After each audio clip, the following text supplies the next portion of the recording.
Rapid தான்ண்ணா. இந்த order drop பண்ணுற கிட்ட லொக்கேஷன் வந்தாச்சு. டே இங்கே தான்டா வாடா, நான் இங்கே நிற்கிறேன்டா அப்படின்ற மாதிரி பேசியிருக்காரு போல். ஸோ இங்கேருந்து எங்கன்னா டி நகர் அந்த மாதிரி போட்டாங்கன்னா ஒரு 300 ரூபா வரும் ரவுண்டா. எல்லோருக்கும் வணக்கம் உறவுகளே, நான் தான் மகேஷ் பேசுகிறேன். நல்லா இருக்குல்ல பேக்ரவுண்டு? சரி ஓகே, இன்றைக்கி வந்து நம்ம வழக்கம் போல் ரேபிட் தான் ஓட்ட போகிறோம். ஓகே கேஸ், டைம் கரெக்டாக 11:57, இன்னும் 3 நிமிஷம் இருக்குது. அதுக்குள்ளே வந்து நம்ம நேற்று போட்ட வீடியோக்கு வந்து ஒரு ப்ரோ கமெண்ட் பண்ணியிருக்காரு. என்ன அப்படின்னா, ப்ரோ உங்களுக்கு எப்படி ப்ரோ டிப்ஸ் கிடைக்குது அப்படின்னு சொல்லி கேட்குறாங்க. டிப்ஸ் வந்து நம்ம இப்போ வந்து ரேபிடோவில் நம்ம கஸ்டமரை போய் ட்ராப் பண்ணும்போது நம்ம 2 விதமாக வந்து நம்ம பேமெண்ட் வந்து அவங்ககிட்ட வாங்கிக்கலாம். ஒன்று வந்து நம்ம QR கோடு காட்டி நான் அவங்க அவங்க வந்து நம்மகிட்ட ஜிபே மூலியமாகவே பே பண்ணிக்கலாம். அப்படி இல்லைனா வந்து அந்த ரேபிடோலேயே நம்ம ட்ராப் பண்ணி டெலிவரி கம்பெனி கொடுக்கும்போது வந்து அது QR கோடு காட்டும். ஸோ அதில் நம்ம பண்ணோம் அப்படின்னா ரேபிடோ வேலெட்டில் வந்து ஆட் ஆகும். நான் வந்து ஏன் QR கோட்லேயே வந்து காட்டுவேன். ஸோ அவங்க வந்து அதில் எக்ஸ்ட்ராவே போடுவாங்க. இப்போ உதாரணத்துக்கு ஒரு 40 ரூபானா அவங்க வந்து 60 ரூபா 50 ரூபாலாம் போட்டு விட்ருவாங்க சில பேர். ஸோ அந்த மாதிரி சில டிப்ஸ்லாம் கிடைக்கும். இப்போ உதாரணத்துக்கு வந்து 42 ரூபானா ரவுண்டாக 50 ரூபா வந்து கஸ்டமர் பே பண்ணிட்டு போயிடுவாங்க. ஸோ இந்த மாதிரி நம்ம டிப்ஸே கிடைக்கும். ஸோ நீங்களும் மேக்ஸிமம் வந்து இந்த QR கோடு மூலியமாகவே வாங்கிக்கோங்க. அது உங்களுக்கு நல்லா யூஸ்ஃபுல்லாக இருக்கும். ஏன்னா எனக்கு அப்படி தான் ஒரு அண்ணா சொல்லி கொடுத்தாங்க. இன்னும் 2 நிமிஷம் இருக்குது கைஸ். அதுக்குள்ளே இன்னொரு ப்ரோ கமெண்ட் பண்ணியிருந்தாங்க. என்ன அப்படின்னா, அவர் வந்து ஒருத்தரை பிக்கப் பண்ணும்போது கொஞ்சம் மரியாதை இல்லாத மாதிரி பேசியிருக்காரு போல். வாடா போடா அப்படின்ற மாதிரி பேசியிருக்காரு. டே இங்கே தான்டா வாடா, நான் இங்கே நிற்கிறேன்டா அப்படின்ற மாதிரி பேசியிருக்காரு போல். ஸோ இதெல்லாம் வந்து கண்டிப்பாக நடக்கும். நானும் அதெல்லாம் ஃபேஸ் பண்ணியிருக்கேன். எனக்கு வந்து என்னன்னா, எல்லாரையும் வந்து பரவாயில்ல என்ன சொன்னால் சொல்லிட்டு போட்டு அப்படின்னு விட்டுருவேன். ஒரு சில டைம் எனக்குள்ளே ஒரு ஆல்டர் ஈகோ இருக்கு இல்லையா, அது வந்து என்ன பண்ண அப்படின்னா திருப்பி அதே மாதிரி பேசுகிறோம். ஆமாண்டா இங்கே தானே நிற்கிறேன் அப்படின்ற மாதிரி சொல்லிட்டு அன்றைக்கி நான் பேசிட்டேன். அதுக்கப்புறம் டே மகேஷ் அவங்க எப்படி வேணால் பேசிக்கலாம், நம்மளும் அவங்கள மாதிரி பேசக்கூடாதுன்னு சொல்லி விட்டுறேன். அதெல்லாம் கண்டுக்காதீங்கப்பா. அவங்களே யாருன்னா இந்த மாதிரி இன்சல்ட் தான் வந்துச்சுன்னா கண்டுக்காதீங்க. நான்லாம் என் வாழ்க்கையில் சத்தியமாக சொல்கிறேன், எவ்வளோ இன்சல்ட் பண்ணிட்டேன். இப்போ கூட வேறு ஒரு விஷயத்தில் போராடிருக்கேன்னு சொல்ல, வேறு ஒரு பிஸ்னஸ், அங்கே கூட நிறைய அவமானங்கள்லாம் நான் பட்டிருக்கேன். சில நிறைய விஷயங்கள் பேச தெரியாமல் சில டவுட்ஸ்லாம் நான் நிறைய கேட்கும் போது நிறைய பேர் இன்சல்ட்லாம் பட்டிருக்காங்க. அவ்வளோவே இன்னொரு விஷயம் கூட இருக்குது, அதெல்லாம் இப்போ சொல்லலை. ஸோ அங்கெல்லாம் நிறைய இன்சல்ட் பட்டாங்க. இந்த மாதிரி இன்சல்ட் பட்டால் தான் அவர்கள் நம்ம வாழ்க்கையில் அடுத்த கடுத்து போக முடியும்.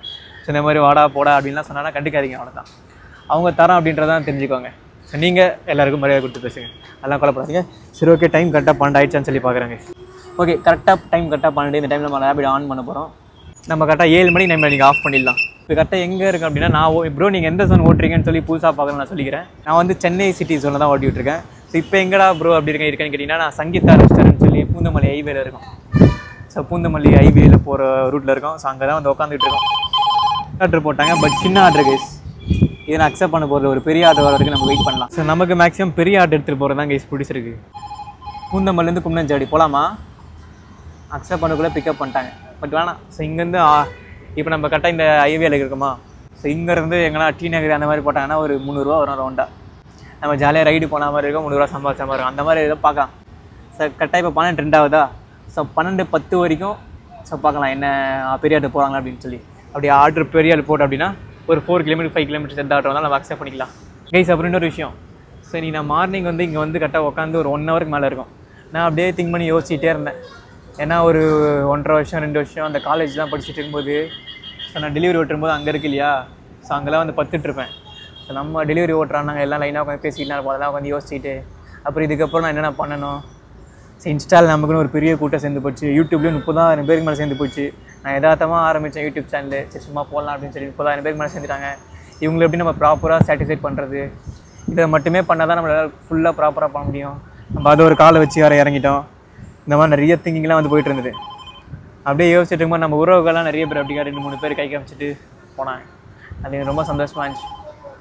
ஸோ இதுக்கப்புறம் நம்ம சின்சியராக பண்ண உறவுகளே சொல்கிறோம். ஆனால் நமக்கு என்ன உறவுகளே, எனக்கு வந்து எப்படி தெரியுமா, நான் ஒரு டேலண்டடான பையன் கிடையாது. ஆர்டர் அடிச்சுட்டே தான் இருக்குது, எல்லாம் சின்ன சின்ன ஆர்டர். ஸோ 12 வரைக்கும் நம்ம பார்க்கலாம். நான் ஒரு மல்டி டேலண்டான பையன் கிடையாது கைஸ். ஆனால் ஒரே விஷயத்தை நான் கொடுத்துட்டுனா தரமாக பண்ணிவிடுவேன். ஸோ அது நம்மளுக்கு செட் ஆகும். இவ்வளவே நான் இன்ஸ்பிரேஷனாக எடுத்துருக்கிற விஜய் சார் சினிமாவில் எனக்கு ஒரு பெரிய இன்ஸ்பிரேஷன். அவரே பாருங்கள், சினிமா மட்டும்தான் பார்க்குறாரு. இப்போ சினிமா விட்டு அரசியல் போகிறாருன்னா அரசியல் மட்டும்தான் பார்க்குறாரு. ஸோ அந்த மாதிரி இருந்தால் தான் நம்ம கிங் ஆக முடியும். இப்போ அது சினிமாவும் நான் பார்க்குறேன்ப்பா, அரசியலும் பார்க்குறோம் அப்படின்னா அந்த மாதிரி நிறைய பேர் வந்து தோற்றும் போயிருக்கிறாங்க. ஸோ எந்த ஒரு விஷயங்கள் நம்ம பண்ணாலும் அதை சின்சியராக இறங்கி போகிறான்னா கண்டிப்பாக சக்ஸஸ் தாங்க. இதை நீங்கள் ஃபாலோ பண்ணுங்கள். பட் நம்ம இறங்கிட்டு பாதியிலே விட்டுட்டு நம்ம வர முடியாது. ஸோ இதுக்கப்புறம் நான் வந்து ஃப்யூச்சரில் கற்றுக்கிறேன். ஆர்டர் பாருங்கள் அடிச்சுட்டே இருக்கேன் எனக்கு. ஆனால் எல்லாமே சின்ன சின்ன ஆர்டர். ஃப்யூச்சரில் நம்ம சேனலில் பார்க்குறவங்க சூப்பர் சன் ஃபேமிலி அப்படின்னு சொல்கிறதுக்கு பெருமை பண்ணோம். அந்த அளவுக்கு நம்ம நிறைய நல்ல விஷயங்கள்லாம் பண்ணோம்.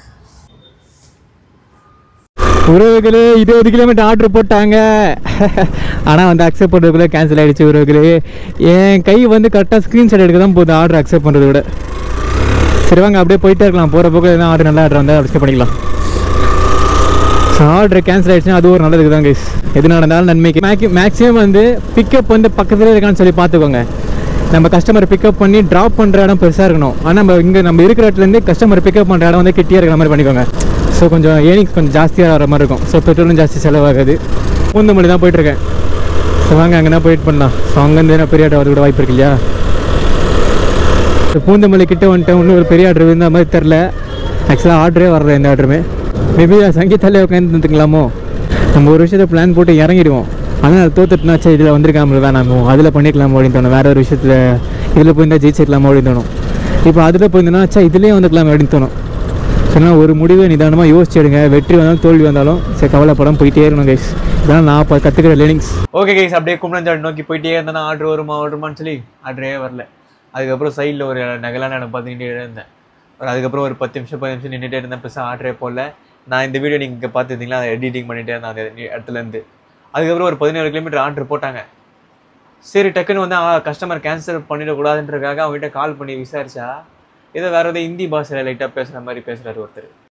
அப்படின்னு ரேபிடோ பிக்கப் போட்டிருந்தீங்களா?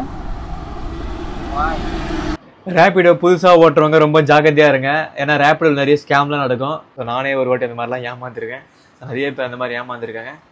ஸோ அந்த ஸ்கேமை பற்றி தெரிஞ்சுக்கணும் அப்படின்னா நான் டிஸ்கிரிப்ஷன்லேயே கொடுக்குறேன். ரேபிடோ ரைடர்ஸ் மஸ்ட் வாட்ச் அப்படின்னு சொல்லி அந்த வீடியோவை பார்த்து தெரிஞ்சுக்கோங்க என்ன ஸ்கேம் அப்படின்னு சொல்லி. இப்போ மேக்ஸிமம் எனக்கு இதுக்கப்புறம் பண்ண மாட்டாங்கன்னு நினைக்கிறேன். ஏன்னா நான் ஆல்ரெடி முதல் நாள் ரேபிட் ஓட்டும் போதே நான் ஏமாந்துட்டேன். என்னோட துரதிருஷ்டம். Okay thank you. வந்து ஒரு ஆர்டர் வந்ததுக்கப்புறமா டக்குன்னு அந்த லொக்கேஷன் போடாதீங்க கைஸ். ஸோ நீங்கள் கேட்டுட்டு விசாரிச்சுட்டு போங்க. சரிங்க ரேபிட் ஆர்டர் போட்டிருந்தீங்களா? ஓகே சார் அங்கேயே வெயிட் பண்ணுங்க, ஒரு 5 மினிட்ஸில் வந்துடுறேன் அப்படின்னு நீங்கள் சொல்லிட்டு போகும்போது ஒன்று அவங்க ஆர்டரை கேன்சல் பண்ணாமல் இருக்கிறதுக்கும் வாய்ப்பு உங்களுக்கு நல்லது. அதேமாதிரி அவங்க ஆர்டர் போட்டிருக்காங்களான்னு தெரியும். ஏன்னா இப்போ நிறைய இந்த மாதிரி ஆர்டர் வருது. ஆனால் வந்து அந்த நம்பர் கால் பண்ணால் அவங்களே இல்லை நான் ஆர்டரே போடலன்றாங்க. இப்போ பாருங்கள் இப்போ அப்படி தான் நடந்துச்சு. ஆர்டர் வந்துச்சு 9 கிலோமீட்ரு. அதை அக்செப்ட் பண்ணலான்னு பார்த்தா இந்த ஆர்டர் பாருங்கள் பிக்கப்பே 3 கிலோமீட்டர் 4 கிலோமீட்டருக்கு மேலே போகணும். ஸோ இப்போ வந்து ஒரு ஆர்டர் போட்டிருக்காங்க 9 கிலோமீட்டருக்கு மேலே ட்ராப்பு கைஸ். அந்த கஸ்டமர்கிட்ட கால் பண்ணி கன்ஃபார்ம் பண்ணிட்டேன். அவர் வந்து ஒரு ப்ரோ தான் பேசினார். ஓகே ப்ரோ வாங்க ப்ரோ கேன்சல் பண்ண மாட்டேன், நான் வெயிட் பண்ணுற மாதிரி வாங்க அப்படின்ற மாதிரி சொல்லியிருக்காரு கைஸ். உறவுகளே எப்பவுமே நீங்களாம் ஓட்டும் போது எப்பவுமே ரொம்ப கவனமாக ரோட்டு மேலே 100% கவனத்தை வைங்க. ஸோ குறிப்பாக இந்த கண்ணாடிலாம் வந்து 2 பக்கமும் வச்சுக்கோங்க. அளவுக்கு மாரி எப்பவுமே வேகமாகலாம் போகாதீங்க கைஸ். பொறுமையாக சேஃபாக செக்யூர்டாக ஓட்டுங்க. ஏன்னா நம்ம பணம் சம்பாதினா வந்திருக்கோம். ஸோ நம்ம கீழே போட்டு அதுக்கு வேறு கொஞ்சம் பணம் செல்லக்கூடாது. சம்பாதித்தோட ஜாஸ்தி செலவு பண்ணக்கூடாது. ஸோ அது மாதிரியும் கவனம் ரொம்ப வச்சுக்கணும். நம்ம உறவுகளை யாரும் இந்த மாதிரிலாம் ஸ்பீடாக போக மாட்டேங்க. பட் இருந்தாலும் திருப்பி சொல்லிக்கிறேன். ஃபஸ்ட்லாம் நிறைய சொல்லுவேன். ஆனால் இதெல்லாம் சொன்னால் எங்கே கைஸ், இதெல்லாம் சொன்னால் பூமரு கிரிஞ்சாக இருக்கும்ல. ஸோ அதி வேகத்தில் போய் இந்த மாதிரிலாம் வீடியோ போட்டால் தான் இன்ட்ரெஸ்டிங்காக பார்க்குறது நல்லாயிருக்கும். அதென்ன ஆனால் அப்படிலாம் பண்ணக்கூடாது கைஸ், அதெல்லாம் வேணாம். ஸோ அதெல்லாம் என்ஜாய்மெண்ட் இல்லை. ஸோ நம்ம வாழ்றதுக்காக தான் எல்லாமே நம்ம பெரியலாம் நினைக்கிறோம். ஸோ அதை நம்ம உயிரே அழிக்கிற மாதிரி இருக்குதுன்னா அதெல்லாம் பண்ணவே கூடாது. சார்ஜ் கம்மியாக கூடாதுன்னு சொல்லி பிரைட்னஸ் வேறு கம்மி பண்ணி சொன்னேன்னா இது சுத்தமாக தெரிய மாட்டேங்குது. ஸோ பார்க்கலாம். மேக்ஸிமம் வந்து நீங்கள் கஸ்டமர்கிட்டே வழி கேட்டு போயிருக்கோம் உறவுகளே. உறவுங்க வழி தெரியுமா அப்படின்னு சொல்லி கேட்டே போங்க, அவங்க கண்டிப்பாக கரெக்டாக சொல்லுவாங்க. ஸோ ரேபிடோ பொறுத்த வரைக்கும் தினமும் இவ்வளோ தான் நம்ம ஏர்னிங்ஸ் பண்ண முடியும் நம்ம சொல்லவே முடியாது எந்த டெலிவரியிலுமே. ஸோ அன்றைக்கி நாளை பொறுத்து இருக்குது, அன்றைக்கி ஆர்டர் வரதை பொறுத்து இருக்குது கைஸ். ஸோ ஒரு சில டைம்லாம் எனக்கு அன்றைக்கி நடந்துச்சு பாருங்கள். ஒரே கஸ்டமரு ஒரு 36 கிலோமீட்டர் அதே ஒரு 5 ரூபா வந்துச்சு. அதே கஸ்டமர் மறுபடியும் அங்கேருந்து வேறு இருக்கும் போட்டார் ஒரு 300 400 ரூபா. அதே அவரே 900 ரூபாய்ட்டு ஆயிடுச்சு. அதாவது 2 ஹவர்லேருந்து 3 ஹவர்லேயே நம்ம 900 ரூபாய்க்கு சம்பாதிச்சோம். எல்லா நேரம் கன்ஃபார்ம் அப்படின்னா சார் நம்ம சின்ன ஆர்டர் பெரிய ஆர்டர் எது வந்து நான் ஓட்டாமல் இருந்தால் 1 ஹவர் 100 ரூபாய்க்கு சம்பாதிச்சாங்க கைஸ். கண்டிப்பாக கை எதிர்காத்து பயங்கரமாட்டிக்குது. நான் வேறு பாக்கெட்டில் வேறு மைக் வச்சுருக்கேன். அது வேறு பறந்துடும் போய் இருக்குப்பா.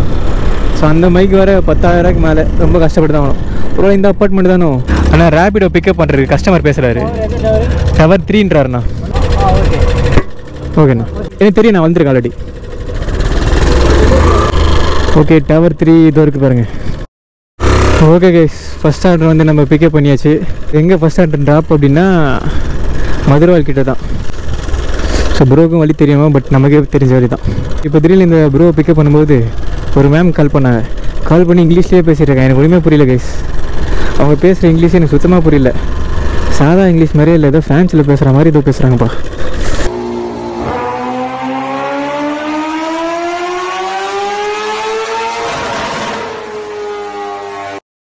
உறவுகளே பாருங்கப்பா, இன்றைக்கி இந்த டைம்லேயே பயங்கரமான வண்டிகள்லாம் ஓடிட்டுருக்கு. எப்பவுமே இந்த மாதிரி மத்தியான டைமில் கொஞ்சம் இங்கெல்லாம் காலியாக தான் இருக்கும். ஸோ இப்போ இங்கேயே போகிற மாதிரி நிறைய கூட்டங்கள்லாம் வருதுப்பா. Bro 90 bro. தேங்க்ஸ் ப்ரோ வழி சொல்லிட்டு வந்ததுக்கு. ஏன்னா ஃபோன் இங்கே வச்சுட்டு வந்தால் பயங்கர லேக் ஆகும் ப்ரோ வெயில் பட்டு. Okay bro thanks bro. Okay கேஸ் இப்போ சைடில் எங்கே நிற்கலான்னு ஒரு பிளானில் இருக்கேன். ஓகே இங்கே நிற்கலாம். செகண்ட் ஆர்டர் போட்டாங்க டக்குன்ட்டு. ஸோ 6.4 கிலோமீட்டர் இங்கே தான் பக்கத்துலேயே தான் பிக்கப். 0.6 கிலோமீட்டர் சம்திங் தான். ஸ்க்ரீன்ஷாட் எடுத்துருக்கேன் பாருங்க. அவர்கிட்ட நம்ம கேட்டே போயிடலாம். நல்ல பாட்டில் ஆனால் கேஸ் கால் எடுக்க மாட்டார். ஓகே கேஸ் அந்த ஆர்டர் பிக்கப் இங்கே தான் பக்கத்துலேயே தான். 3 மினிட்ஸ் அவன் பிக்கப் பண்ணிருக்கு. ஓகே அப்புறம் வந்து இப்போ நான் இன்றைக்கி ஈவினிங் ஸ்விம்மிங் பூல் போகலான்னு ஒரு ஐடியா கேஸ். ஏன்னா எப்பயுமே வந்து நான் ரொம்ப நாள் ஆச்சு ஸ்விம்மிங் பூல்லாம் போய். ரொம்ப நாள் இல்லை ரொம்ப வருஷங்கள் ஆச்சு. எப்பயோ போனது லாஸ்ட்டாக. ஸோ இன்றைக்கி போகலான்னு சொல்லி ஒரு பிளானு பார்க்கலாம். இன்றைக்கி 7 மணிக்கு முடிச்சிட்டோன்னா ஸோ எவ்வளோ வருதுன்னு சொல்லி பார்க்கலாம். 7 மணிக்கும் ஓட்டிட்டு அப்படியே அங்கேருந்து கிளம்பலாம். மேக்ஸிமம் ஸ்விம்மிங் பூல் எத்தனை மணி இருக்குன்னு தெரில. ஒரு ப்ரோ தான் கால் பண்ணி கேட்கணும். ஸோ அவர் தான் போவார். அப்பப்போ கூப்பிடாரு ப்ரோ ஸ்விம்மிங் பூல் வரீங்களா அப்படின்னு சொல்லி. நான் எப்போ கேட்டாலும் இல்லை ப்ரோ நான் வரல ப்ரோ பிஸியாக இருக்கேன் ப்ரோ அப்படின்னு சொல்லிட்டு. ஆனால் அவர் தேட்டருக்கு கூப்பிட்டா மட்டும் நான் அப்படி சொல்ல மாட்டேன். ப்ரோ தேட்டருக்கு போகலாமா அப்படின்னு சொல்லி கேட்டாரா ஓகே ப்ரோ போகலாம் வாங்க அப்படின்ட்டு கூப்பிட்டு போயிட்டேன். நல்லா இருக்கு இந்த வீடு சூப்பர். காலையில் நான் குளிக்கூட இல்லை கைஸ். குளிக்காமல் ஓட்டினாலே ஒரு மாதிரி கடுப்பாக தான் இருக்கும். ஸோ அதனால் இன்றைக்கி நம்ம வெறித்தனமாக ஈவினிங் போய் ஸ்விம்மிங் பூலில் குளிக்கலாம். ஆனால் ரேப்பிட் தான்ண்ணா 2688 இதுக்கு எவ்வளோ திரும்ப பண்ணியிருக்கோம். 143 ரூபாய்க்கு மேலே எவ்வளோ சம்திங் என் பண்ணியிருக்கோம். ஓகே இப்போ டக்குனு 3வது ஆர்டர் இங்கே வெயிட் பண்ணலாம் கொஞ்சம் அப்படின்னு நினைக்கும் பொழுது டக்குனு இன்னொரு ஆர்டர் போட்டாங்க. பார்சல் ஆர்டர் 130 ரூபாய்க்கு மேலே ஒரு ஆர்டர். ஏதாவது பக்கத்துலேயே தான் கேஸ் பிக்கப். கேஸ் 3வது ஆர்டர் பிக்கப் பண்ண தான் போயிட்டுருக்கோம். ஸோ போகும்போது ஜாலியாக பாட்டு பாடினே போயிட்டுருக்கேன் கேஸ். ஸோ எனக்கு இந்த டெலிவரி ஓட்டுறதுல எனக்கு ரொம்ப பிடிச்சது என்ன தெரியுமா. ஸோ ஜாலியாக பாட்டு கேட்டுனே ஓட்டுறது. அதுவும் நைட் டைம்லாம் ஓட்டுவேன் பாருங்க மிட் நைட்டில். அப்போலாம் அதெல்லாம் ஒரு மாதிரி வேறு லெவல் காலம் கைஸ். ஸோ ஃபோன் எடுத்து பாக்கெட்டில் வச்சுக்கிட்டு எனக்கு பிடிச்ச பாட்டெலாம் கேட்டு ஓட்டிகிட்ருப்பேன். அந்த பாட்டு எனக்கு ரொம்ப பிடிச்ச பாட்டு கைஸ். அந்த பாட்டில் மெமரைசிங் சாங் 6வது 7வது படிச்சிருந்தேன்னு நினைக்கிறேன்.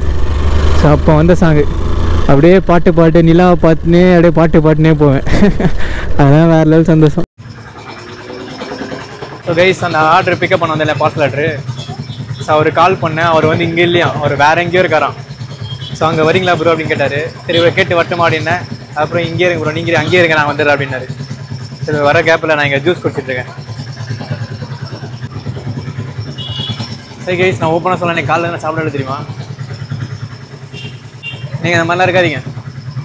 இன்னொன்ட்டாண்ணா எங்கள் அம்மா தினமும் சொல்லுவாங்க கரும்பு ஜூஸ் சாப்பிடு அப்படின்னா இளநீ குடியில்னா நீங்கள் போகவே தேவை அப்படின்வாங்க. நான் தான் வந்து சிலலாம் குடித்தா சேலஞ்சை மைனஸ் பண்ணுறேன் குடிக்க மாட்டேன். ஓகேண்ணா ஓகே இந்த 189 ரூபா காட்டுது. இப்போ பே பண்ணுறீங்களா இல்லை அவங்க பே பண்ணுவாங்களா. ஓகே இப்போ 189 ரூபா பே பண்ண காட்டுது. அது இங்கே நம்ம கலெக்டிங் கொடுத்து ஃபோட்டோ எடுத்துக்கணும். ட்ராப்பு சூப்பர்ப்பா. அங்கேருந்து நம்ம வீட்டுக்கு ஆவடி கிட்ட தான். அங்கேருந்து நம்ம வீட்டுக்கு பயங்கரமாக ஆர்டர்லாம் போடுவாங்க. ஓகே ஒரு வாங்க கிளம்பலாம். இங்கேருந்து ஏபா ஒரே இந்த உள்ளுக்குள்ளெலாம் ஒரே அனல் அடிக்குது கைஸ். அப்படின்னா முன்னாடியே சொன்ன மாதிரி நீங்கள் காலிலேருந்து நான் குளிக்கல. ஸோ குளிக்கலனாலே அன்றைக்கி நாளே ஒஸ்ட்டு நமக்கு. ஸோ காலிலேருந்து இன்னும் பெட்ரோல் கூட போடல. ஸோ பெட்ரோல் இருக்குன்னு நினைக்கிறேன். அன்றைக்கி கூட பாருங்கள் நம்ம எத்தனை ஒரு கொஞ்சம் ஹவர் தான் ஓட்டிருப்போம். 2 லிட்டர் பெட்ரோல் போட்டோம். ஆனால் 1 லிட்டர் பெட்ரோல் கூட ஆயிருக்காது. பட் இருந்தாலும் நீங்கள் நம்ம 2 லிட்டர் தான் பெட்ரோல் தான் மைனஸ் பண்ணியிருப்போம். ஸோ அந்த பெட்ரோல் இன்றைக்கி நம்ம அது இதுவாகிடும். நான் யாரையும் விரும்பல எனக்கு யாரையும் பிடிக்கல. நான் டம் அடிக்கிற செயல பார்த்து தனலட்சுமி திரும்பிச்சு. நான் ரம் அடிக்கிற செயல பார்த்து ராக்கம்மா திரும்பிச்சு. நான் கண்ணடிக்கிற செயல பார்த்து கவிதை புள்ளா திரும்பிச்சு. நான் சிரிச்சு பேசு செயல பார்த்து சின்ன பொண்ணு திரும்பிச்சு. போடு நான் யாரையும் விரும்பல எனக்கு யாரையும் பிடிக்கல. இந்த ஆர்டர் ட்ராப் பண்ணுற கிட்ட லொக்கேஷன் வந்தாச்சு. ஸோ வர ஜாலியாக பாட்டு வந்துட்டு கை சொன்னாரோ. ஐஸ் கட்டியே நீ ஊருகிட்டியே என்ன கொஞ்சமா மறந்துட்டியே. உன்னை மறைக்க நினைச்சாலும் முடியலையே என் காதலிய தேவதையே. ஒருத்ததுங்களா ஜமால்ஸ்னு ஒரு அப்பார்ட்மெண்ட். ஜமான்ஸ் இந்த அப்பார்ட்மெண்ட் தான். கரெக்டாக லொக்கேஷன் காமிச்சிருக்குப்பா. ஓகே ஒரு ப்ரோ மேலே அந்த கீழே வரேன்னு சொல்லியிருக்காரு. ஸோ இந்த ஆர்டர் வந்து எவ்வளோ காட்டுச்சு 189 தான் காட்டுச்சு. ஓகே கேஸ் அதுக்கப்புறம் வந்து நம்ம ஒரு ஆர்டர் பார்த்தோம். அந்த ஆர்டர் பார்த்து நம்ம ஆஃப் பண்ணிட்டோம் டே 15ல்.